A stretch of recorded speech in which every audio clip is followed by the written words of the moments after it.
Good morning students. ये हमारा lesson number 24 जो था मानव का परिसंचरण तंत्र।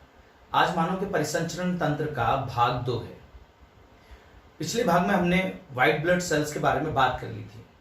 आज हम बात करेंगे व्हाइट ब्लड सेल्स के प्रकारों के बारे में। तो कल भी हमने कहा था कि जो व्हाइट ब्लड सेल्स हैं वो 2 प्रकार की होती हैं, कणिकामय और अकणिकामय।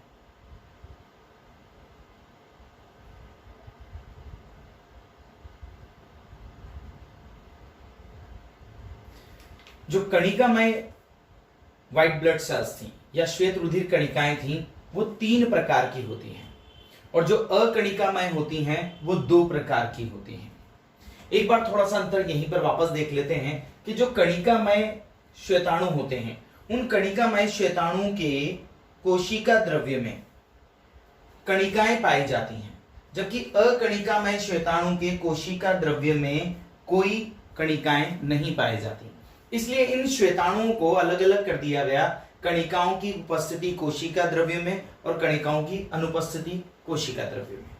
ठीक है, तो कोशिका द्रव्य में कणिकाओं की उपस्थिति के आधार पर 2 प्रकार की होती हैं श्वेत रक्त कणिकाएं। जिनके कोशिका द्रव्य में कणिकाएं उपस्थित होती हैं उन्हें कहते हैं कणिकामय श्वेत रक्त कणिकाएं, और जिनके कोशिका द्रव्य में कणिकाएं अनुपस्थित होती हैं उन्हें कहा जाता है अकणिकामय श्वेताणु। क्लियर? जो कणिकामय श्वेताणु होते हैं वो 3 प्रकार के होते हैं। इन्हें अलग अलग इसलिए रखा गया है क्योंकि जब भी इन्हें किसी अभिरंजक पदार्थ से रंजित किया जाता है या कलर्ड किया जाता है तब ये अलग अलग कलर में दिखाई देते हैं। जैसे कि बात करें न्यूट्रोफिल्स, ये न्यूट्रोफिल्स सभी श्वेताणु में सर्वाधिक मात्रा में पाई जाती हैं, माने कि 62% होती हैं, और ये अभिरंजित होती हैं अम्लीय व क्षारीय दोनों प्रकार के अभिरंजकों से। इसीलिए इन्हें उदासीन रंजी या न्यूट्रोफिल्स कहा जाता है। इसकी डिटेल बात कर लेते हैं हम।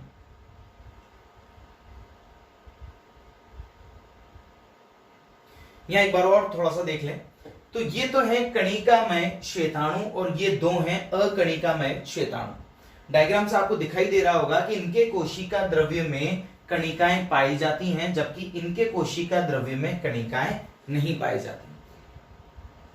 ठीक है, ये 2 हैं अकणिकामय श्वेताणु और ये 3 हैं कणिकामय श्वेताणु, जिनमें यहां पर ये है न्यूट्रोफिल, ये है इओसिनोफिल, ये है बेसोफिल, क्लियर, ये है लिम्फोसाइट और ये है मोनोसाइट। तो इन 5 श्वेत रुधिर कणिकाओं के बारे में हम एक एक करके बात कर लेते हैं।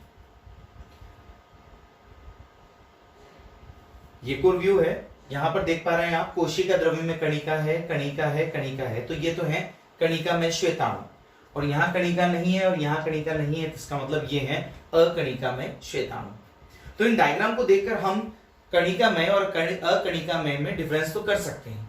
अब हम इनके डिटेल बात कर लेते हैं और ज्यादा डीप में जाकर।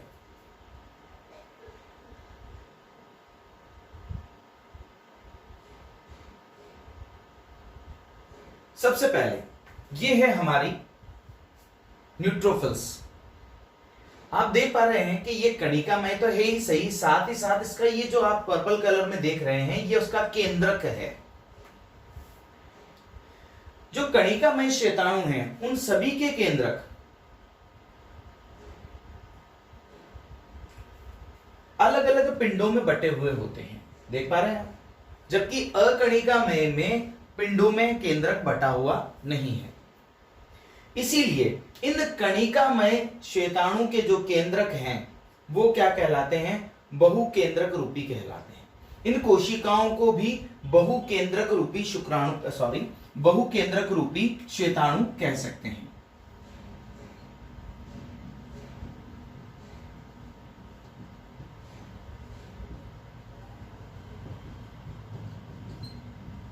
तो क्लियर हुआ? कणिका में इसलिए कहा जाता है क्योंकि इनके कोशिका द्रव्य में कणिकाएं हैं। इन्हें ही क्या भी कहा जाता है? बहुकेंद्रक रूपी श्वेताणु। क्यों कहा जाता है? क्योंकि इनका जो केंद्रक होता है वो कई पिंडों में बटा हुआ होता है और इनके जो केंद्रक हैं वो तंतु रूपी संरचना द्वारा आपस में जुड़े हुए होते हैं। क्लियर? तो हम बात कर रहे थे न्यूट्रोफिल के बारे में। ये है हमारा न्यूट्रोफिल। जो न्यूट्रोफिल है वो उसका केंद्रक कई पिंडों में बटा हुआ होता है। उसका केंद्रक लगभग 2 से 7 पिंडकों में बटा होता है।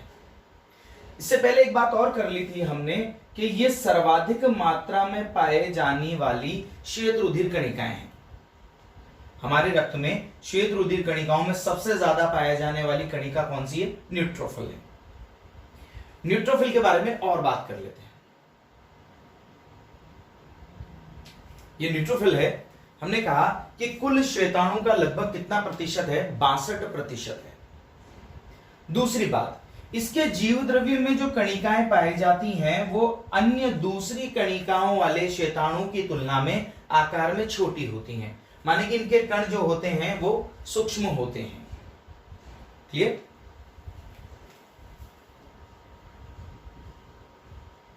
एक और बात कि ये अम्लीय एवं क्षारीय दोनों अभिरंजकों से रंगित हो जाती हैं या कलर्ड हो जाती हैं, और इन जो कलर आता है वो आता है हल्का बैंगनी।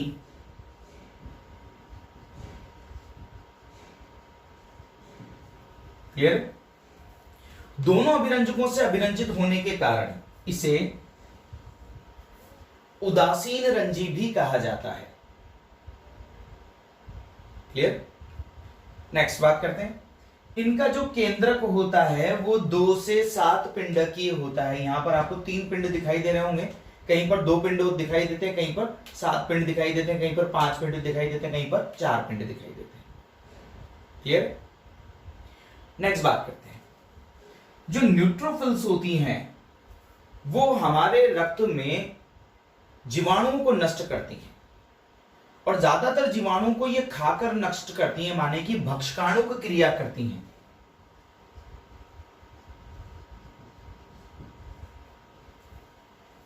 क्लियर? माने कि ब्लड में जो जीवाणु नजर आते हैं उन जीवाणु नजर आने के बाद या उन्हें पहचानने के बाद ही उनका भक्षण कर लेती हैं एंडोसाइटोसिस की क्रिया के द्वारा। क्लियर? एक और बात, ये आकार में कुछ छोटी होती हैं और कोशिकाओं की कोशिका झिल्ली के आर पार जा सकने की क्षमता रखती हैं, माने कि इनमें कोशिका पारण की क्षमता होती है। क्लियर? तो ये था हमारा न्यूट्रोफिल। दूसरे श्वेताणु के बारे में बात करते हैं। ये भी न्यूट्रोफिल है।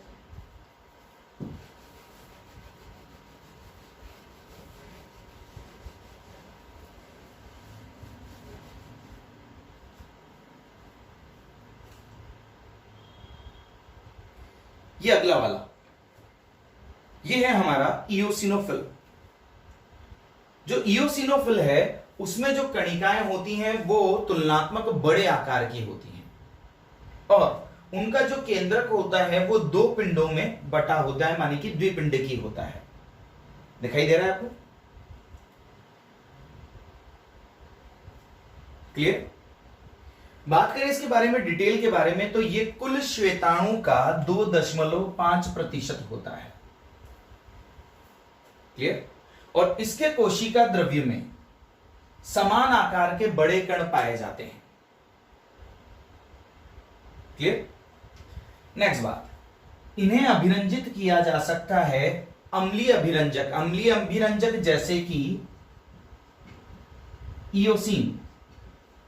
अम्लीय अभिरंजक इयोसिन से अभिरंजित करने पर यह गहरा लाल या गुलाबी रंग से अभिरंजित होते हैं, माने कि उनका रंग कैसा दिखाई देता है? गहरा लाल या गुलाबी दिखाई देता है।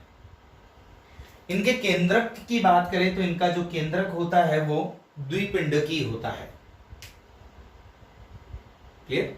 2 पिंडों में बटा होता है। इनमें न्यूट्रोफिल की तरह कोशिका पारण और कोशिका भक्षण की क्षमता नहीं होती। क्लियर? तो ये कार्य क्या करते हैं? ये मुख्य रूप से एंटी हिस्टामिनिक होते हैं। एंटी हिस्टामिनिक होने का मतलब ये होता है कि जो हिस्टामिनिक अम्ल है उसकी वजह से हमारे शरीर में विभिन्न कारकों के प्रति एक एलर्जी जैसा उत्पन्न होता है। यह हमारे शरीर में एलर्जी जैसी संभावनाओं को कम करता है। क्लियर? नेक्स्ट बात करें तो ये था हमारा इओसिनोफिल। अब नेक्स्ट बात कर लेते हैं अपन बेसोफिल के बारे में। ये है हमारा बेसोफिल।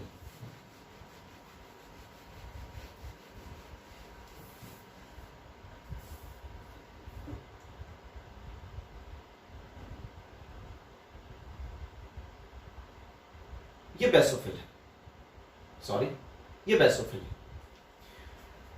जो ये बेसोफिल है, ये बेसोफिल में विभिन्न आकार के कण पाए जाते हैं। कुछ बड़े होते हैं अत्यंत, कुछ मध्यम आकार के होते हैं और कुछ सूक्ष्म होते हैं। और ये श्वेताणु में कुल श्वेताणु का लगभग 0.5% होता है। यूं कह सकते हैं कि सबसे कम मात्रा में पाया जाने वाला ये श्वेताणु है। क्लियर? दूसरी बात, विभिन्न आकार के कण पाए जाते हैं इसमें। क्लियर?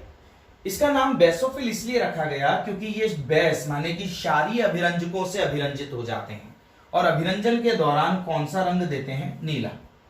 कंपैरेटिवली बात करें तो सबसे पहला न्यूट्रोफिल था जो कि बैंगनी रंग का दिखाई दे रहा था, दूसरा था इओसिनोफिल जो कि गुलाबी लाल दिखाई दे रहा था, और तीसरा है बेसोफिल जो नीले रंग का दिखाई दे रहा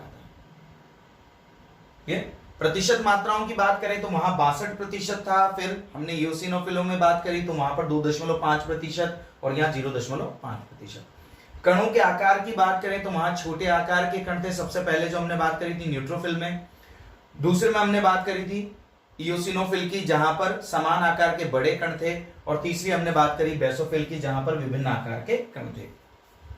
कार्य की बात करें तो वहां सबसे पहले जो न्यूट्रोफिल था वो न्यूट्रोफिल भक्षकाणु का कार्य कर रहा था, जीवाणु को नष्ट कर रहा था। ठीक है, जो हमने न्यूट्रोफिल की बात करी थी, सॉरी इओसिनोफिल की बात करी थी इससे जस्ट पहले, वो था एंटीहिस्टामिनिक। क्लियर? और यहां पर है अगला कार्य जो हम बात कर रहे हैं बेसोफिल का, ये हिस्टामिन एवं हेपेरिन उत्पन्न करता है। जो हेपेरिन होता है उसके बारे में हम बात कर लेते हैं कि हेपेरिन हमारे रुधिर कणिक जो केशिकाएं हैं उनमें रुधिर का आंतरिक थक्का बनने से रोकने का कार्य करता है। क्लियर?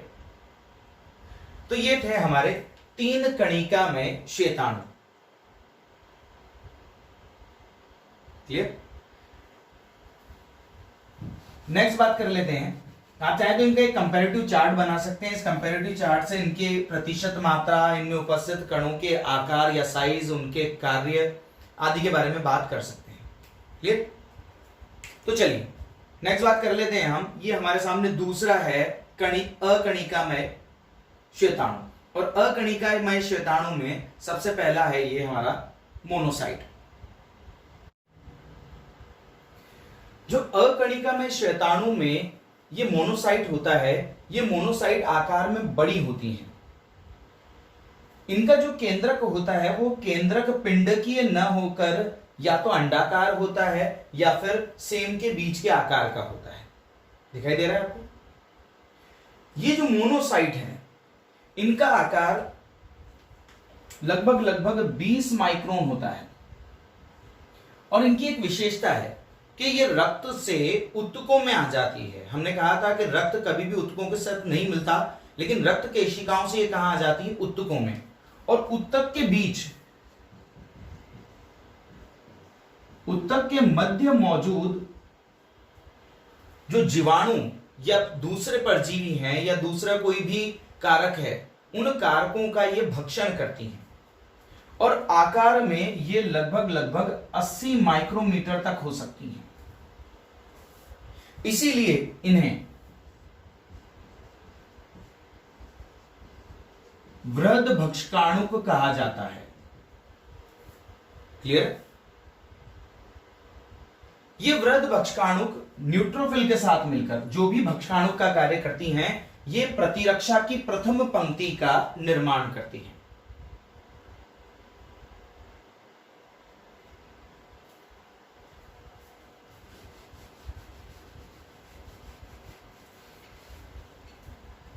क्लियर? इनका जो केंद्रक होता है वो किसके आकार का होता है? लगभग सेम के बीच के आकार का होता है। ये कहने की जरूरत नहीं कि इनमें कणिकाएं नहीं पाई जाती हैं। अगर बात करें प्रतिशत मात्रा की तो कुल श्वेताणु का ये लगभग कितना प्रतिशत होती हैं? 5% होती हैं। ठीक है, आकार में ये 20 से 80 माइक्रोमीटर तक हो जाती हैं और इनका कार्य होता है भक्षण का, माने कि ये भक्षणकारी होती हैं। क्लियर? और इतने बड़े आकार के कारण इन्हें क्या कहा जाता है? बृहदभक्षकाणु को कहा जाता है। और ये बृहदभक्षकाणु न्यूट्रोफिल के साथ मिलकर प्रतिरक्षा की प्रथम पंक्ति बनाती है। प्रथम पंक्ति का बनाने का मतलब है कि जैसे ही रोगाणु हमारे ऊतकों के बीच आता है या कोशिकाओं के बीच आता है, सबसे पहले उनका सामना किनसे होता है? मोनोसाइट और न्यूट्रोफिल से। और सबसे पहले उन्हें सीधा और डायरेक्ट मारा जाता है उनको खाकर। बाकी की जो प्रतिरक्षाएं हैं उसमें किसी न किसी तरह की अन्य अप्रत्यक्ष क्रियाएं होती हैं जिनके द्वारा उन रोगाणुओं को या तो रोगाणुओं को मारा जाता है या रोगाणुओं द्वारा फैलाए जाने वाले जहरीले पदार्थ को न्यूट्रलाइज किया जाता है। वो द्वितीय पंक्ति कहला सकती है। लेकिन सबसे पहला इलाज किया जाता है रोगाणुओं का, वो है उनको खा जाना। इसीलिए इन दोनों को प्रतिरक्षा की प्रथम पंक्ति में गिना जाता है। क्लियर? तो ये थी हमारी मोनोसाइट्स।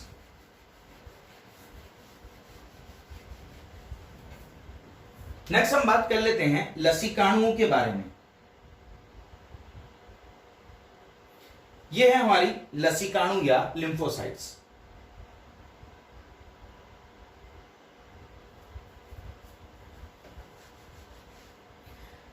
ये जो लिम्फोसाइट्स होती हैं इनका केंद्रक उनकी कोशिका की तुलना में बड़ा होता है, ज्यादा बड़ा होता है, गोलाकार होता है और उनके चारों तरफ कोशिका द्रव्य बहुत ही पतले छल्ले के रूप में उपस्थित होता है। क्लियर? बात करें इनके निर्माण के बारे में तो इनका निर्माण होता है थाइमस ग्रंथि और लसिका उत्तक में। ठीक है? और किनसे होता है? इनका निर्माण होता है अस्थि मज्जा की कोशिकाओं से। अस्थि मज्जा में निर्मित एक तरह से निष्क्रिय कोशिकाएं जब थाइमस और लसिका उत्तकों में पहुंचती हैं तो वहां सक्रिय रूप में बदल जाती हैं। इस सक्रिय रूप को कहा जाता है लसिकाणु। इनका जो जीवन काल होता है वो जीवन काल लगभग होता है 2 से 100 दिन तक का। और ये अमीबीय गति करती हुई एक जगह से दूसरी जगह पर स्थानांतरित होती रहती हैं। ये कैसे जीवाणु से हमारी रक्षा करती हैं उसके बारे में बात कर लेते हैं कि ये भक्षकाणु का काम नहीं करती, माने कि किसी को खाती नहीं है। ये प्रतिपिंड बनाती है, माने कि एंटीबॉडीज बनाती हैं। आपने नाम सुना होगा एंटीबॉडीज का, तो एंटीबॉडीज बनाने का काम कौन करती हैं? ये लसिकाणु, लिम्फोसाइट्स करती हैं। ये लिम्फोसाइट्स 2 प्रकार के होते हैं, आकार में छोटे और आकार में बड़े। जो आकार में बड़े होते हैं उनकी संख्या कम होती है, जो आकार में छोटे होते हैं उनकी संख्या ज्यादा होती है। जो आकार में छोटे मतलब लगभग 6 से 8 माइक्रोमीटर के होते हैं और जो आकार में बड़े होते हैं वो लगभग 10 से 20 माइक्रोमीटर के होते हैं। क्लियर? इन्हें कहा जाता है टी लसिकाणु और इन्हें कहा जाता है बी लसिकाणु।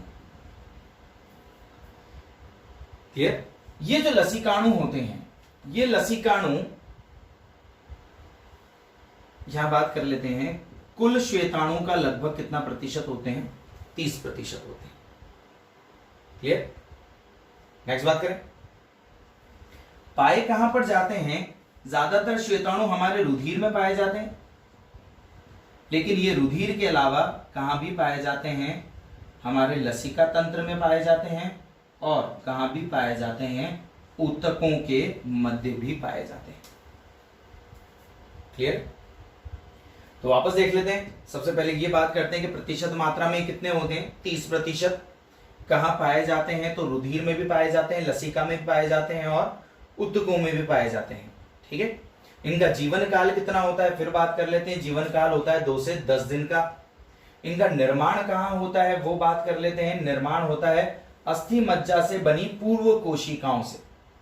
अस्थि मज्जा में बनी पूर्व कोशिकाओं से इनका निर्माण होता है, और निर्माण इन पूर्व कोशिकाओं से लसिकाणु में कहाँ कन्वर्ट होते हैं, वो कन्वर्ट होते हैं थाइमस ग्रंथि और लसिका ऊतकों में। बात करें प्रकार के बारे में, अंतिम बात, तो प्रकार में ये 2 प्रकार के होते हैं, आकार में छोटे और बड़े। जो छोटे होते हैं वो संख्या में ज्यादा होते हैं, और जो बड़े होते हैं वो संख्या में कम होते हैं। छोटे जो होते हैं वो होते हैं 6 से 8 माइक्रोमीटर के, और जो बड़े होते हैं वो 10 से 20 माइक्रोमीटर के। जो छोटे होते हैं उन्हें टी लसिकाणु कहा जाता है, और जो बड़े होते हैं उन्हें बी लसिकाणु कहा जाता है। और कार्य इनका होता है एंटीबॉडीज का निर्माण करना। ये एक स्थान से दूसरे स्थान पर गति कर सकते हैं, लेकिन भक्षकाणु का कार्य नहीं करते। तो ये थे हमारे सभी श्वेताणु। क्लियर, जिनमें हमने बात कर ली कणिकामय श्वेताणु के बारे में भी और अकणिकामय श्वेताणु के बारे में भी। कणिकामय श्वेताणु 3 थे और अकणिकामय जो श्वेताणु थे वो 2 ही थे। हमने कंपैरेटिव बात कर सकते हैं इनकी। कंपैरेटिव में आप एक चार्ट बना सकते हैं जिनमें प्रतिशत मात्रा, उनके कणों की संख्या, उनके कणों की उपस्थिति अनुपस्थिति, उनके अभिरंजन का प्रकार आदि को हम एड कर सकते हैं। तो ये था हमारा श्वेत रुधिर कणिकाएं। अब रक्त में अंतिम कण के बारे में बात कर लेते हैं, या अंतिम कोशिका के बारे में बात कर लेते हैं, प्लेटलेट्स। क्योंकि हमने कहा था रक्त में 2 चीजें होती हैं, प्लाज्मा और रक्त कणिकाएं या रक्त कोशिकाएं। उन रक्त कणिकाओं में 3 प्रकार के बारे में हमने बात कर ली थी। वापस देख लेते हैं, आरबीसी के बारे में, लाल रुधिर कणिकाओं के बारे में, डब्ल्यूबीसी के बारे में और प्लेटलेट्स के बारे में।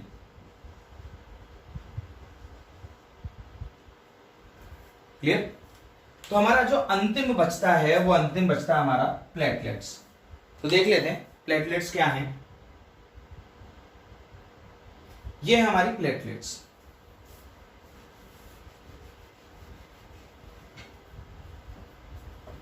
ये प्लेटलेट्स जो होती हैं ये मेगा कैरियोसाइट्स के टुकड़े होते हैं एक तरह से। इनकी जो संख्या होती है वो होती है 3 लाख प्रति घन मिलीमीटर। क्लियर, दूसरी जो विशेषता होती है उनके आकार की, आकार में अत्यंत छोटे होते हैं, 2 से 4 माइक्रोमीटर व्यास के होते हैं। क्लियर, नेक्स्ट बात करें जीवन काल के बारे में, तो जीवन काल इनका 5 से 7 दिन होता है। डेंगू बुखार में इनकी कमी हो जाती है, आपको पता है।